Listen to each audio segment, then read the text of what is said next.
Story of how that segregated school system survived and existed is an interesting one because it just shows you how much emphasis was placed on keeping the kids separate, and in many cases that did cause some detriment to the educational experience. Some kids didn't have access to a bus, so they had to get to school the best way they could. The Bedford Training School had its first reunion in the 80s, somewhere around the year of 83, something like that. And in that school reunion, 400 former students returned. My goodness. Nationwide. And that's true of the experience with Susie Gibson because, once again, when Susie Gibson started to have its reunions, there were kids from all over the county, but that was the family atmosphere and effect of the schools. So many kids were brought together into one location. So we had many friends from different communities. The segregation ended in Bedford, I believe 1970 was the last full year. However, an effort had already started to desegregate the elementary schools in the county. I do remember distinctly knowing, I believe, nearly all of the principals of those elementary schools. Otter River was one, Bridge Street into town, but there was also Body Camp, Counter Ridge. It was strange that when Supreme Court demanded and ordered desegregation, there was no option away from that. The black elementary schools were all served by black administrators as principals. In retrospect, it was very strange that when they were desegregated, not one of these men were hired. I've heard that all of the African American principals of those schools were relegated to teaching. Either teaching or their contract was not renewed.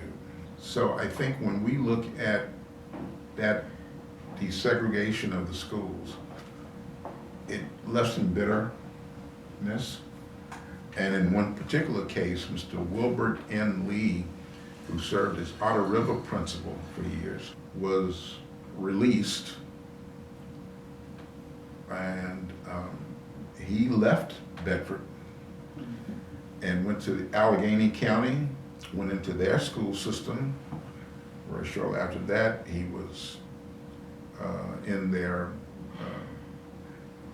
town administration and city council, and within a couple of years, he was director of education for Allegheny County. Interesting.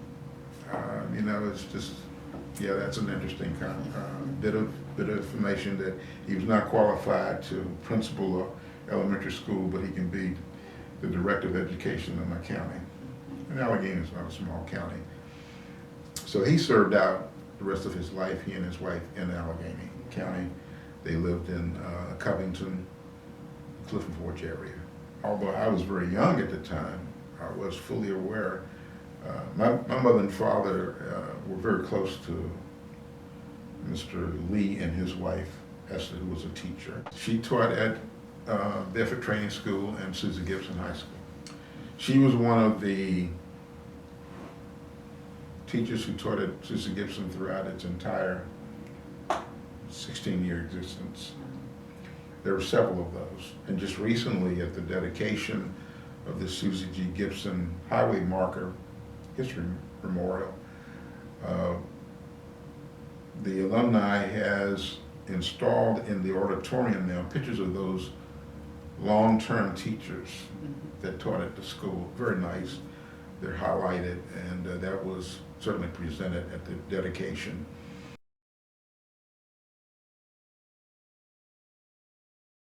I want to ask you a lot more about Susie Gibson, but I also want to ask you to tell us a little bit more about the two people you knew who taught at Counter Ridge, Ms. Miller. Mrs. Miller and Smith- Ms. Minnis. Minnis, yes, was very close to them and their families.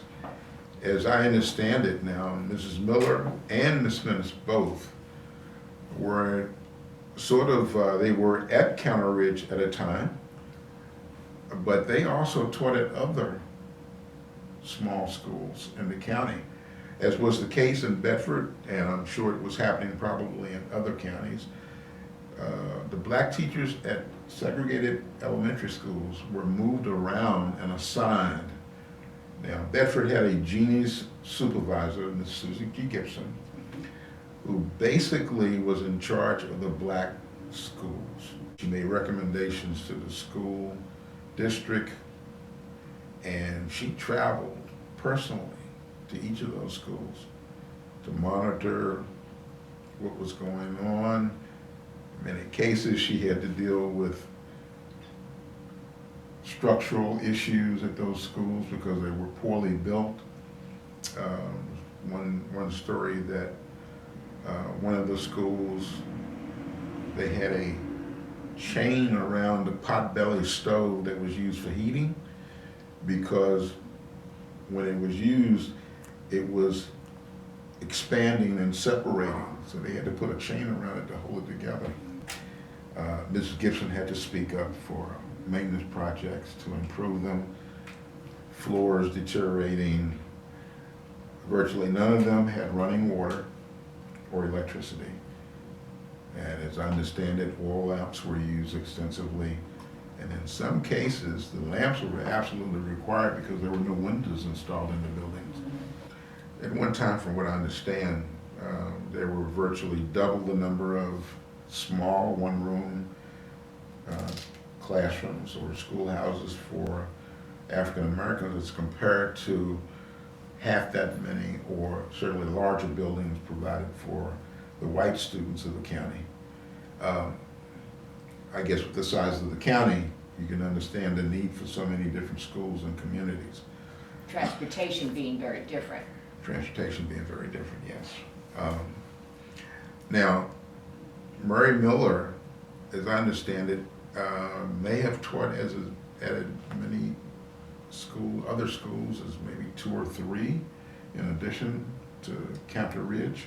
Do you know what grades Ms. Miller and Ms. Minnis taught at Counter Ridge? I don't know their grades, I only am familiar with their teaching levels at Bridge Street when they came there. And I do believe that was the final landing place for them. Mrs. Minnis was 5th grade at Bridge Street. But you know, it was quite often that the teachers in the 1-room and 2-room schoolhouses were required to teach up to 5 different classes and have 5 different lesson plans. That was not uncommon. At some of the 1-room and 2-room schoolhouses, I understand that there were 5, you know, as many as 3 to 5 grades being taught throughout the day. And I don't have a concept of how you manage that. I didn't experience it, but somehow it was done.